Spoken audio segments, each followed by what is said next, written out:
ओम श्री गणेशाय नमः। प्रिय भक्तों, आज की इस वीडियो में हम आपके लिए लेकर आए हैं संकट चौथ के दिन सुनी जाने वाली सभी कथाएं। संकट चौथ जो कि माघ मास की कृष्ण पक्ष की चतुर्थी तिथि है, जिसे तिल चौथ, तिलकुटा चौथ और माघी चौथ के नाम से भी जाना जाता है। आइए हम सभी श्रद्धा और भक्ति भाव से मन में भगवान गणेश का ध्यान करके सभी कथाओं का श्रवण करते हैं। एक बार की बात है, किसी नगर में एक कुम्हार रहता था। वह मिट्टी के बर्तन पकाता। एक बार जब उसने बर्तन बनाकर आवा लगाया तो आवा नहीं पका। हार कर वह राजा के पास जाकर प्रार्थना करने लगा कि महाराज, पता नहीं क्या बात है, आवा पक ही नहीं रहा। राजा ने पुरोहितों को बुलवाकर इसका कारण पूछा तो राज पंडित ने कहा कि हर बार आवा लगाते समय एक बच्चे की बलि देने से आवा पक जाएगा। अब तो राजा का आदेश हो गया, बलि आरंभ हुई। जिस परिवार की बारी होती वह परिवार अपने बच्चों में से एक बच्चा बलि के लिए भेज देता। इस तरह कुछ दिनों बाद संकट चौथ के दिन एक बुढ़िया माई के इकलौते लड़के की बारी आ गई। अब बुढ़िया माई के लिए तो वही उसके जीवन का इकलौता सहारा था, लेकिन राजा की आज्ञा के आगे किसी और की भला कहाँ चलती है। दुखी बुढ़िया माई सोच रही थी कि मेरा तो एक ही बेटा है और वह भी संकट के दिन मुझसे अलग हो जाएगा। बुढ़िया माई के दुख का कोई अंत ही नहीं रहा था, लेकिन बुढ़िया माई ने धैर्य रखा और उन्होंने अपने बेटे को संकट की सुपारी और धूप का बीड़ा देकर कहा कि बेटा, भगवान का नाम लेकर आवा में बैठ जाना। संकटा माता तुम्हारी रक्षा करेगी। संकट का दिन था। बुढ़िया माई ने व्रत रखा था। इधर कुमार के घर पर बालक को मिट्टी के बर्तनों के साथ आवा में डाल दिया। संकट चौथ का दिन था। बुढ़िया माई लगातार गणेश भगवान और संकट माता से अपने बच्चे की सुरक्षा के लिए प्रार्थना कर रही थी। उसकी लंबी उम्र के लिए कामना कर रही थी। इधर चमत्कार हुआ। कुम्हार ने सुबह उठकर देखा तो आवा में तो उसके बर्तन पक गए थे, लेकिन उस बालक का बाल भी बांका नहीं हुआ था। पहले तो आवा पकने में कई कई दिन लग जाते, लेकिन यह चमत्कार देखकर अब वह डर गया और राजा के दरबार में जाकर सारी घटना बतला दी। इसके बाद राजा ने उस बालक और बुढ़िया माई को बुलावा भेजा तो मां ने सभी तरह के विघ्नों को दूर करने वाली संकटी चतुर्थी का वर्णन कर दिया। इस घटना के बाद से महिला, संतान और परिवार के सौभाग्य के लिए संकट चौथ का व्रत करने लगी। ऐसी है संकट चौथ माता की महिमा। जो किसी कामना से व्रत रख जाता है, पूजा करके कथा श्रवण करता है, गणेश भगवान और संकट माता उनकी सभी मनोकामनाएं पूर्ण करती है। बोले संकटा माता की जय हो, गणेश भगवान की जय हो। अब सुनिए संकट चौथ की देवरानी और जेठानी की कहानी। एक बार की बात है कि एक शहर में देवरानी जेठानी रहा करती थी। देवरानी तो गणेश भगवान की बड़ी ही भक्त थी और वह नियमित पूजा पाठ भी करती थी। देवरानी का पति जंगल से लकड़ियां काट कर उसे बेचा करता था और अक्सर बीमार भी रहता था। देवरानी गरीब थी और जेठानी बहुत ही अमीर थी। देवरानी अपनी जेठानी के घर का सारा काम करती और बदले में जेठानी उसे बचा हुआ खाना, पुराने कपड़े आदि दे दिया करती थी। इसी से देवरानी का परिवार चल रहा था। ऐसा करते करते देवरानी के दिन किसी न किसी तरह से गुजर ही रहा थे कि ऐसे ही करते करते अब माघ का महीना आ गया और चतुर्थी तिथि पर देवरानी ने तिल चौथ यानी शंकर चौथ का व्रत रखा और पूजा करके तिल चौथ की कथा कही और फिर तिलकूटा छीके में रख दिया और सोचा कि रात को चंद्रमा निकलेंगे उसके बाद ही कुछ खाऊंगी। इस तरह से कथा सुनकर वह जेठानी के यहाँ काम करने चली गई। जेठानी के यहाँ पहुंचकर भोजन बनाकर जेठानी के बच्चों को भोजन कराने के लिए लगी तो बच्चे बोले, चाची माँ ने तो व्रत रखा है और माँ भूखी है। माँ जब भोजन करेगी तभी हम भी करेंगे। जब जेठ जी को भोजन करने के लिए कहा तो जेठ जी बोले, मैं अकेला नहीं खाऊंगा, जब चंद्रमा निकलेगा तभी मैं भी खाऊंगा। अब देवरानी ने कहा कि मुझे भी घर जाना है, इसीलिए मुझे खाना दे दो। तब जेठानी ने उससे कहा कि आज तो अभी तक किसी ने भी भोजन नहीं किया है तो मैं तुम्हें कैसे दे दूं? तो सवेरे ही बचा हुआ खाना ले जाना। जेठानी की ये बात सुनकर देवरानी उदास होकर घर चली आई और देवरानी के घर पर पति बच्चे सब आस लगाए बैठे थे कि आज तो त्योहार का दिन है, कुछ अच्छा खाने को मिलेगा। लेकिन जब बच्चों को पता चला कि आज तो माँ रोटी भी नहीं मिली है तो बच्चे रोने लगे। ये देखकर देवरानी के पति को गुस्सा आ गया और कहने लगा, दिन भर काम करने के बाद भी 2 रोटी नहीं ला सकती है तो काम ही क्यों करती हो? पति ने गुस्से में आकर पत्नी को कपड़े धोने से पीट दिया। धोना हाथ से छूट गया और पाटे से मारा। यह बेचारी गणेश जी को याद करती हुई रोते रोते पानी पीकर सो गई। उस दिन गणेश जी देवरानी के सपन में आए और कहने लगे, धोवन मारी बाटे मारी, सो रही है या जाग रही है? वह बोली, कुछ सो रहे हैं तो कुछ जाग रहे हैं। गणेश जी बोले, भूख लगी है, खाने के लिए कुछ दे दो। देवरानी बोली, क्या दूं? मेरे घर में तो अन्न का एक दाना भी नहीं है। जेठानी बचा हुआ खाना देती थी, आज तो वो भी नहीं मिला। देवरानी ने आगे कहा कि पूजा का बचा हुआ तिलकूटा छींके में पड़ा है, वही खा लो। गणेश जी ने निकालकर तिलकूटा खाया और उसके बाद कहने लगे, धोने मारी पाटे मारी, निमटाई लगी है, कहाँ निमटे? तब देवरानी ने कहा, ये तो खाली झोपड़ी है, आप कहीं भी जा सकते हैं, जहाँ इच्छा हो वहाँ ही निमट लो। फिर गणेश जी बोले, अच्छा अब कहाँ पूछूं? अब की बार तो देवरानी को बहुत ही गुस्सा आ गया और कहने लगे, कब से परेशान किए जा रहे हो, सोने भी नहीं देते। वो बोली, मेरे सिर पर ही पहुँच लो। और कहाँ पहुँचोगे? अब देवरानी जब सुबह सोकर उठी तो देखकर हैरान रह गई कि उसका पूरा घर तो हीरे मोतियों से जगमगा रहा है। फिर सिर पर जहाँ विनायक जी पहुंची थी करके गए थे, वहां पर तो हीरे के टिक्के और बिंदी जगमगा रहे थे। अब देवरानी जेठानी के यहाँ काम करने नहीं गई। जेठानी ने कुछ देर तक तो उनका इंतजार किया, फिर बच्चों को देवरानी को बुलाने के लिए भेज दिया।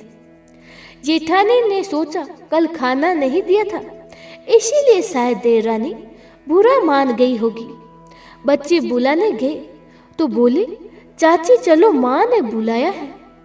दुनिया में चाहे कोई मौका चूक जाए, पर देवरानी जेठानी आपस में कहने का कोई मौका नहीं छोड़ती। देवरानी कहने लगी, बेटा बहुत दिन तेरी माँ के यहाँ काम कर लिया, अब तुम अपनी माँ को ही मेरे यहाँ काम पर भेज देना। बच्चों ने घर जाकर माँ से कहा, माँ चाची का तो पूरा घर ही हीरे और मोतियों से जगमगा उठा है। जेठानी को विश्वास नहीं हुआ। दौड़कर झपटते हुए देवरानी के घर पहुंची और देखकर हैरान रह गई और पूछा, ये सब कैसे हो गया? तब देवरानी ने जेठानी को रात में हुई सारी घटना बताई तो कुछ भी उसके साथ हुआ था एक एक बात सच सच बता दी, क्योंकि वह दिल की बहुत ही सच्ची थी। अब तो घर लौटकर जेठानी ने कुछ सोचा और अपने पति से कहने लगी, सुनिए, आज आप मुझे धोबने और पाटे से मारो। उसका पति बोला, अरे भल मानस, मैंने तो कभी तुम पर हाथ तक नहीं उठाया। मैं भला तुम्हें धोबने और पाटे से कैसे मार सकता हूँ? पर वह नहीं मानी और जिद करने लगी। आखिरकार मजबूर होकर पति को उसे मारना ही पड़ा। मार खाने के बाद उसने ढेर सारा घी लगाकर चूरमा बनाया और छींके में रखकर सो गई। रात को विनायक जी जेठानी के सपन में आए और कहने लगे कि भूख लगी है, मैं क्या खाऊं? जेठानी बोली, हे भगवान गणेश जी, आपने तो मेरी देरानी के घर पर एक चुटकी सूखा तिलकुट्टा खाया है। मैंने तो खरे घी का चूरमा बनाया है और आपके लिए छींके में रखा है। साथ साथ फल और मेवा भी रखा है, जो आपकी इच्छा हो खा लो। गणेश जी बोले, खा लिया, अब बताओ निपटे कहाँ? जेठानी बोली, उसके यहाँ तो टूटी झोपड़ी थी, मेरे यहाँ तो बहुत ही अच्छा महल है, जहाँ चाहो वहाँ निमट सकते हो। तो गणेश जी ने पूछा, अच्छा अब बताओ पहुँचूं कहाँ? वह बोली, मेरे माथे पर बड़ी सी बिंदी लगाकर पहुँच लो।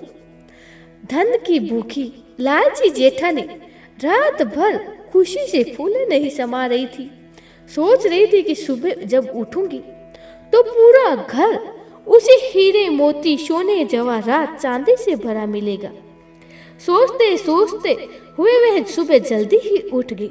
लेकिन ये क्या, उसने देखा तो हैरान रह गई कि उसका पूरा घर गंदगी और बदबू से भरा हुआ था और वहीं उसके सिर पर भी बहुत सी गंदगी लगी हुई थी।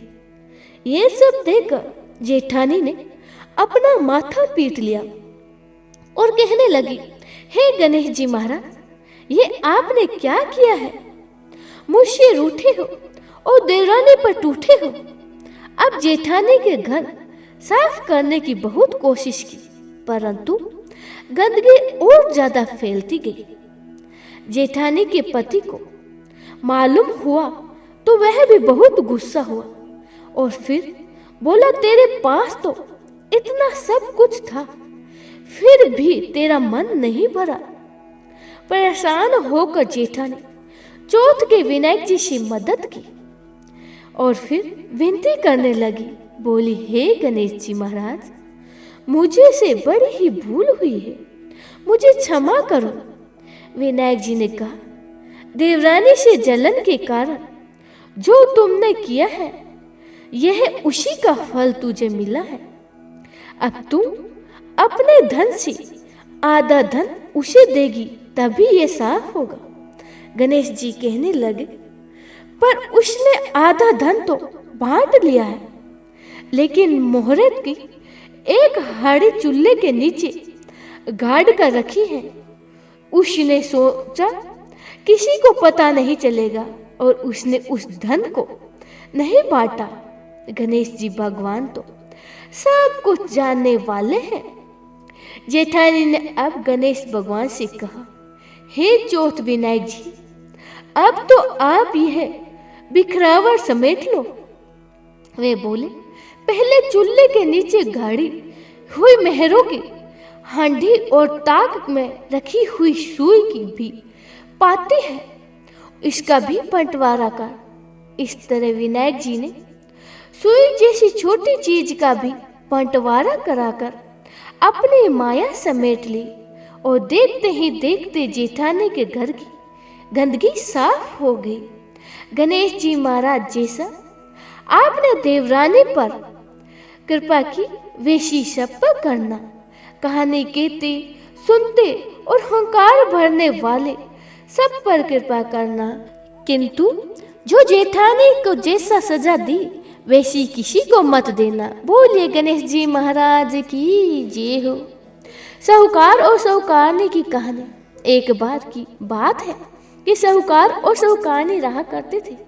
वो पूजा पाठ धर्म पुण्य को बिल्कुल नहीं मानते थे और इसी कारण उनकी कोई संतान नहीं थी।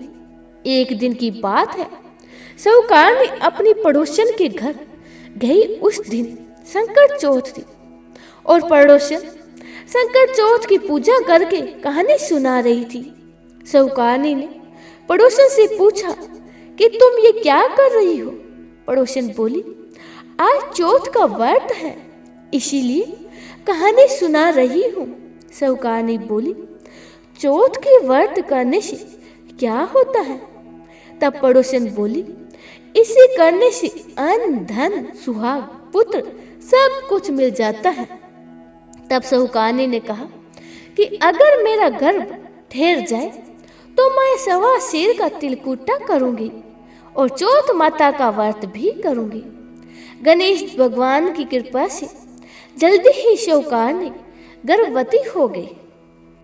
तब वह बोली, अगर मेरे पुत्र हो जाए तो मैं 2.5 सेर तिलकुटा चढ़ाऊंगी। कुछ दिनों के बाद 9वां महीना बीतने पर उसके सुंदर एक पुत्र हुआ, लेकिन इस बार भी उसने संकट का व्रत नहीं किया। फिर वह बोली, हे भगवान, मेरे बेटे को ब्याह हो जावे तो मैं 5.25 सेर का तिलकुटा करूंगी। कुछ सालों के बाद उसके बेटे का विवाह तय हो गया और अब जब बेटा उसका विवाह करने चला गया तो भी उस साहूकारनी ने तिलकुटा नहीं किया। इस कारण से चौथ माता और गणेश भगवान क्रोधित हो गए और उन्होंने फिर से उसके बेटे को उठाकर पीपल के पेड़ पर बिठा दिया। इधर सभी वर को खोजने लगे पर वह नहीं मिला। हताश निराश होकर सारे लोग अपने अपने घर को लौट गए। इधर जिस लड़की से साहूकारनी के लड़के के साथ विवाह होने वाला था वह अपनी सहेलियों के साथ गणगौर पूजन के लिए जंगल में धूप लेने गई हुई थी। तभी रास्ते में पीपल के पेड़ से आवाज आई, ओ मेरी अधब्याही। यह बात सुनकर जब लड़की घर आई तो उसके बाद धीरे धीरे उसका शरीर सूख कर कांटा होने लगा। वह दिन भर और दिन दिन कमजोर होने लगी। एक दिन लड़की की माँ ने कहा, बेटी, मैं तो तुम्हें अच्छा खिलाती हूँ, अच्छा पिलाती हूँ, फिर भी तुम सूख जा रही हो, ऐसा क्यों है? तब लड़की अपनी माँ से बोली, माँ, जब भी मैं धूप लेने जंगल जाती हूँ तो पीपल के पेड़ से एक आदमी बोलता है, ओ मेरी अधब्याही, और उसने मेहंदी भी लगाई रखी है, सेहरा भी बांध रखा है। तब लड़की की माँ ने पीपल के पेड़ पर जाकर देखा तो पहचान लिया और कहने लगी कि यह उसका जमाई ही है। तब उसकी माँ ने जमाई से कहा, यहाँ क्यों बैठे हो? मेरी बेटी को अधविहाई कर दिया और अब क्या लोगे? साहूकारनी का बेटा बोला, मेरी माँ ने चौथ का तिलकुटा बोला था लेकिन नहीं किया, इसीलिए चौथ माता ने क्रोधित होकर मुझे यहाँ बिठा दिया। अब तो यह सुनकर उस लड़की की माँ साहूकार के घर गई और उससे पूछा कि क्यों तुमने संकट चौथ का कुछ बोला था क्या? साहूकारनी बोली, हाँ, तिलकुटा बोला था। उसके बाद साहूकारनी बोली, मेरा बेटा घर आ जाए तो 2.5 मन का तिलकुटा करूंगी। इससे अब की बार श्री गणेश भगवान प्रसन्न हो गए और उसके बेटे को फेरे में लाकर बिठा दिया। अब बेटे का विवाह धूमधाम से हो गया। जब साहूकारनी के बेटे और बहू घर आ गए तब साहूकारनी ने 2.5 मन तिलकुटा किया और बोला, हे चौथ माता, हे गणेश भगवान, आपकी आशीर्वाद से मेरा बेटा बहू घर आ गए, जिससे अब मैं हमेशा तिलकुट करके व्रत करूंगी। इसके बाद सारी नगरी में हेला फिरवा दिया, तिलकुटा के साथ संकट व्रत करना आरंभ कर दिया। हे चौथ माता, हे संकट दे, जिस तरह सौकारने को बेटा बहू मिलवाया, वैसे ही हम सबको मिलवाना। इस कथा को कहने सुनने वाले का भला करना। बोलिए संकट माता की जय हो, संकट देव की जय हो। अमर सुहा और पीहर देने वाले गणेश भगवान की कहानी। एक बार की बात है, एक भाई और बहन थे। बहन का विवाह हो चुका था और भाई भी अपनी पत्नी के साथ अपने घर में रहता था। बहन का नियम था कि वह अपने भाई का चेहरा देखकर ही भोजन किया करती थी। इसीलिए हर रोज वह सुबह उठती और अपने ससुराल में घर का सारा काम जल्दी जल्दी करके अपना भाई का मुख देखने के लिए उसके घर जाया करती थी। एक दिन रास्ते में एक पीपल के नीचे गणेश भगवान की मूर्ति रखी हुई थी। उसने भगवान के सामने हाथ जोड़कर कहा, हे गणपति, मेरे जैसा अमर सुहा और मेरे जैसे अमर पीहर सबको दीजिए। ऐसा कहकर वह आगे बढ़ जाती। जंगल की झाड़ियों के कांटे उसके पैर में चुभा करते थे। एक दिन वह अपने भाई के घर पहुंची तो उदास होकर भाई का मुंह देखकर बैठ गई। भाई ने पूछा, तुम्हारे पैरों में क्या हो गया है? ये सुनकर उसने भाभी को जवाब दिया कि भाभी, रास्ते में जंगल की झाड़ियों के गिरे हुए कांटे मेरे पाँव में चुभ गए। सुनकर लड़की की भाभी ने अपने पति से कहा कि सुनिए, आपकी बहन जब आती है तो रास्ते में झाड़ियों के गिरे हुए कांटे उसके पाँव में चुभ जाते हैं। आप रास्ते की सफाई करवा दीजिए। भाई ने तब कुम्हाड़ी लेकर सारी झाड़ियों को काटकर रास्ता साफ कर दिया। सारे कांटे भी हटा दिए। सफाई के कारण भगवान गणेश जी की मूर्ति का वह स्थान भी वहां से हट गया। अब तो ये देखकर भगवान गुस्सा हो गए और उसके भाई के प्राण हर लिए। लोग अंतिम संस्कार के लिए जब भाई को लेकर जा रहे थे तो उसकी भाभी रोते हुए लोगों से कहने लगी कि थोड़ी देर रुक जाओ, उसकी बहन आने वाली है। वह अपने भाई का मुंह देखे बिना नहीं रह सकती, उसका ये रोज का नियम है। तब लोग कहने लगे, आज तो देख लेगी पर कल कैसे देखेगी। अब उधर रोज की तरह बहन अपने भाई का मुख देखने के लिए जंगल से निकली। आज उसने देखा कि जंगल में तो सारा रास्ता साफ किया हुआ है। जब वे थोड़ी और आगे बढ़ी तो उसने देखा कि सिद्धि विनय को भी वहां से हटा दिया गया है। तब उसने भाई के घर जाने से पहले गणेश जी को एक अच्छे स्थान पर रख दिया और हाथ जोड़ के बोली, हे भगवान, मेरे जैसी अमर सुहा और मेरे जैसी अमर पीहर सबको देना। ऐसा बोलकर वह हर दिन की तरह आगे निकल गई। भगवान तब सोचने लगे कि अगर इसकी नहीं सुने तो फिर हमें कौन मानेगा, हमें कौन पूजेगा। तब सिद्धि विनायक ने उसे आवाज दी, बेटी, इस खेजड़ी की 7 पत्तियां लेकर जा और उसे कच्चे दूध में घोलकर भाई के ऊपर छींटे मार देना, वह उठकर बैठ जाएगा। ये सुनकर जब बहन पीछे मुड़ी तो वहां कोई नहीं था।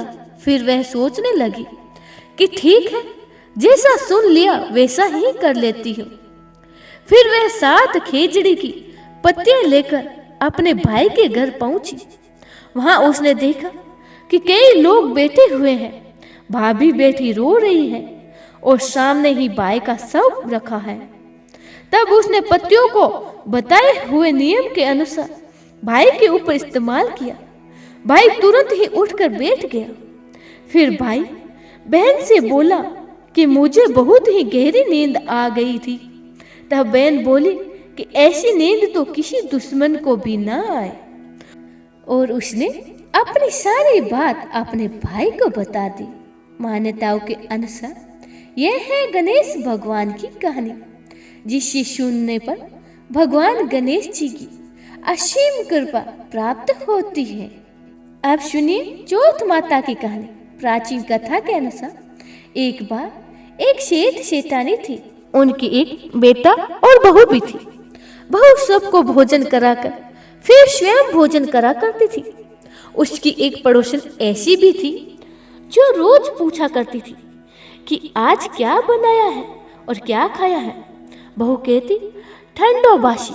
एक दिन उसके पति ने ऐसा सुनकर विचार किया कि आज तो पकवान बनाए जाए, फिर देख मेरी पत्नी क्या कहती है। उसने तरह तरह के पकवान बनाए और घर के सभी लोगों के साथ बैठकर भोजन किया। आज भी पड़ोसियन ने बहू से पूछा कि वही कहा ठंडो बासी।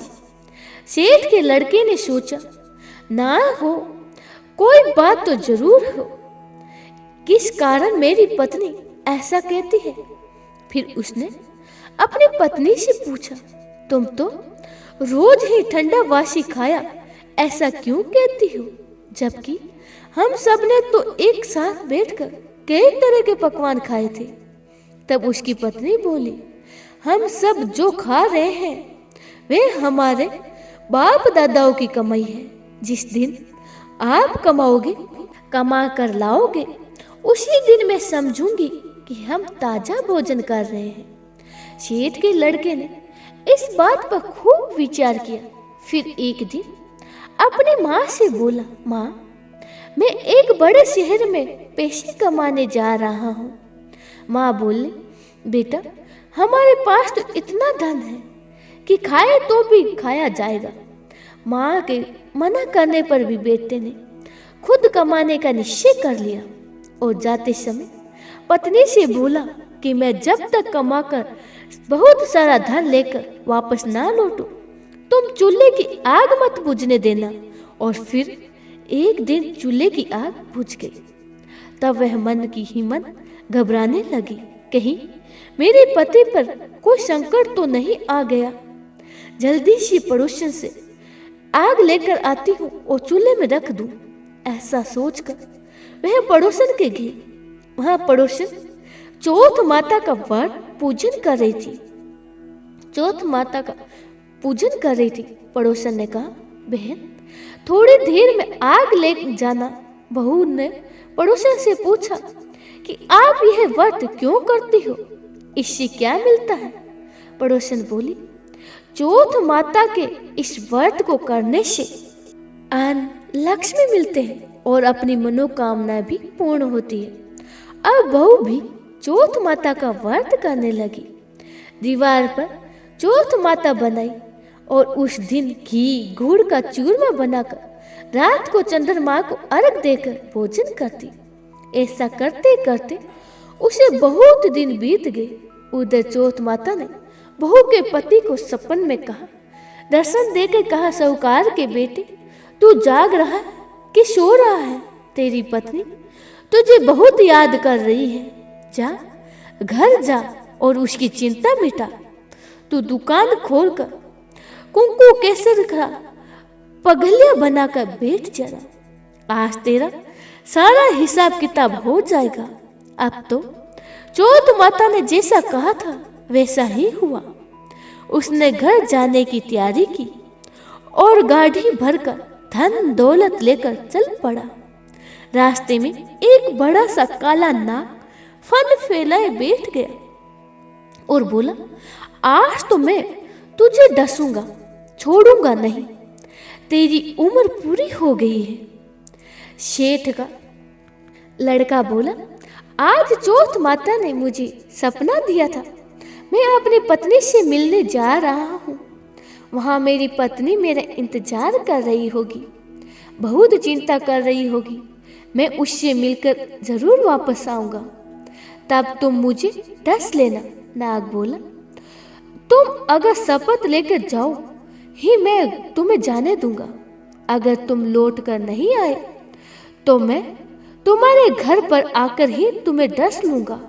इस प्रकार साहूकार का वह बेटा सांप को वचन देकर अपने घर पहुंच गया। वहां सभी से हंसी खुशी से मिला और भोजन करके फिर एक कोने में उदास होकर बैठ गया। उसकी पत्नी ने उदासी का कारण पूछा तो पति ने काले नाग वाली बात बताते हुए कहा, अगर मैं उसके पास नहीं जाऊंगा तो वह घर आकर मुझे डस लेगा।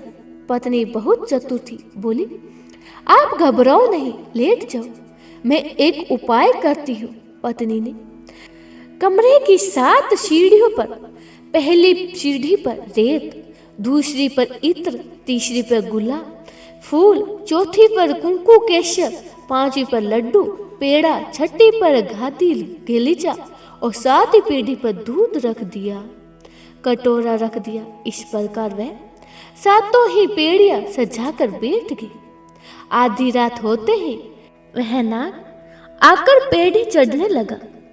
पहली पेढ़ी पर रेत में लोट-पोट हो गया और कहने लगा, सेठ की बहू ने आराम तो बहुत दिया, लेकिन क्या करूं, वचन से बंध कर यहाँ आया हूँ, इसीलिए डसूंगा तो मैं जरूर। इस प्रकार 7 ही पेड़ियों पर वह नाग आराम करता हुआ और कहता कि डसूंगा जरूर। कमरे में जाने ही वाला था कि चौथ माता ने विचार किया कि अगर मैं इसे नहीं बचाऊंगी तो संसार में धर्म कर्म और व्रत पूजन फिर कौन मानेगा। अब तो गणेश जी, चंद्रमा जी और चौथ माता ने साहूकार के बेटे को बचाने का विचार किया। चंद्रमा जी ने उजास कर दिया, चौथ माता ढाल बन गई और गणेश जी ने तलवार लेकर नाग को मार दिया और ढाल से ढक दिया। बहू भी थकी हारी सो गई। दिन हुआ तो लोग बेटे से मिलने आ गए, परंतु बेटा बहू तो उठे ही नहीं थे। बहुत देर हो गई तो माँ उन्हें उठाने के लिए गई। माँ ने 7 पीढ़ियों पर जो कुछ देखा तो वह बहुत घबरा गई और जोर जोर से बहू को आवाज दी। बेटा बहू उठे तो देखा कि एक ढाल तलवार पड़ी है। अब ढाल उठाई तो वही काला नाग मरा हुआ पड़ा था। बेटा बहू ने सोचा कि आज तो धर्म कर्म ही आड़े आए हैं, जब भगवान श्री गणेश और चौथ माता ने हमारी रक्षा की है। हे चौथ माता, आपने जैसे सेठ के बेटे और बहू की रक्षा की, वैसे ही सबकी रक्षा करना। प्रेम से बोलिए, चौथ माता की जय हो, गणेश भगवान की जय हो।